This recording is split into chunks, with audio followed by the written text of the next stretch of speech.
Hürmetli vatandaş, bugünkü leksiyalarımızla başlayımız. Bugün Washington'da sözleyimiz bugünkü sağa. 2019 yıl 10. ayının 6. günü heptigi yekşembe. Leksiyonu sözleştim burun, keçirim vatandaşlığımın aldırap bazı saklanımı alamadım sebebi geçen Prezident Trump'ın muhbirlığı sözlügen sözünü tercüme kıldım. Ona koydum. Yani sizlerge belge verdim bu içe vakitlik hükümet kuruldu Şangay'da tertiplerine. Hitapnamesine bugün bunu yetkizimden onu deptosa mazır Kongress'te bizim dostumuz bu Uygurların Tibetlerin dostu Marco Rubio Efendi Xitay yani Komünistik Partiye komünizm Cumhuriyet Kompartiyası doğrusunda uzun nutq sözlepti. Şunu anlayman dep keçikip kaldım. Beni keçirin vatandaşlar. Bugün leksiyona başlayımız. Mavzumunda vatandaşım. Kısta versem Liyangshan tegiği çıkmay başka çare yok. Şangay namayişçilere vakitlik hükümet hitapnamesi ilan kıldı. Yani arlık yani onun üstünden tünügün bir onun üstünden geçiren vatandaşım Gülbağ efendim salamınızı tapşırıp aldım rahmet sizce. Bugünkü leksiyanın mavzusumunda vatandaşlarım. Kıstalı versen Liyangshan tegiği çıkmayı başka çare yok. Şangay namayişçileri vakitlik hükümet hitapnamesi ilan kıldı. 10. ayının 5. günü Cumhuriyet Nazaret Orbitidi ilan kılındı. Bu haber bundan başlar. Erkin Asya radyosunun Xitay Tül programısı haber kılıp bundan görsetti. 10. ayının 4. günü Şangay Memuriyet Hükümeti ciddi vaziyet kanunundan faydalanıp niqablı nişli çekleş kanunu ilan kıldı. Kaynızılla 10 şehir rayonunda şiddetli, keskin dokunuş ve keskin namayiş hizmet. Mütehassisler bunda hesapladı. Niqabla nişli çekleş kanunu ciddi vaziyet kanununa yol düzlep birdi.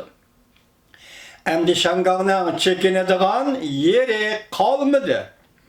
10. ayının 4. günü namayişçiler Şangay şehrinin bir neçe rayonlarda Şangay vakitlik hükümeti hitapnamesini okup Şangay vakitlik hükümet kurulganlığını Cumhuriyet Kompartiyasının tizginlişi asıp durgan Şangay hükümeti bilen karşıladıganlığını jakarladı. Hitapname mundaq görüstüldü. Növbette Şangay hükümeti bütünley Beijing'in tizginlişi asıda turup Şangay halkı taleplerine pisant kılınmay.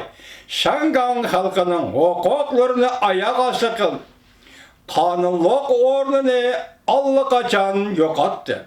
Şunlaşkı vakitlik hükümet kurulganlığını jakarlıp Şangay'ın siyasi ve başkuruş işlerini ötküzüp alımız. Hem de demokratik saylamga teyarlık kılımız. Şangay vakitlik hükümet hitapnamesi toluk teksiti tübendikçe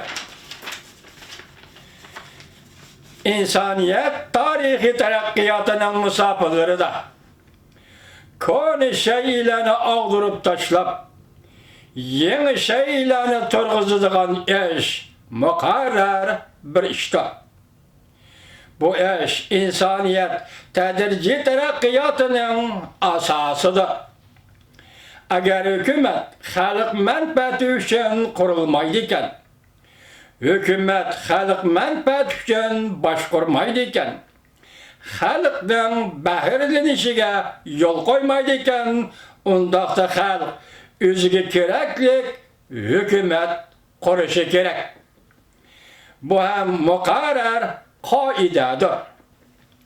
Növbetteki Şangay Memuri Rayon hükümeti allakaçan Şangay halkı için kurulgan hükümet bulmay kaldı. Şangay halkı için rehberlik kılıdığan ve Şangay halkını behirlendirdiğin hükümet bulmay kaldı. Şuna biz bugün Şangan vakıtlık hükümeti kurulganlığını ilan kıldık. Ademle to'g'lash bilenle beraber ilahiyet insanlığa tartıp algılı bolmaydigan hukuklarını cümleden hayatlık hukuku, erkinlik hukuku, kadir kımmet hukuku hem de bəxet qoğuşuş hukuklarını bergen. Biz bu hukuklarını ten aldık. Depsendi kılgılı bolmaydigan hakikat ve prensip dep qaradık. Xalqların hukuku depsendi kılınmaslığı ve tartip ilinmaslığı üçün başlanış bilanlı kanun turguzup hükümetini ve başkalarının hukukunu kapaletke iyi kılımız. Hükümetin barlık hukuku bu xalq bergen hukuktur.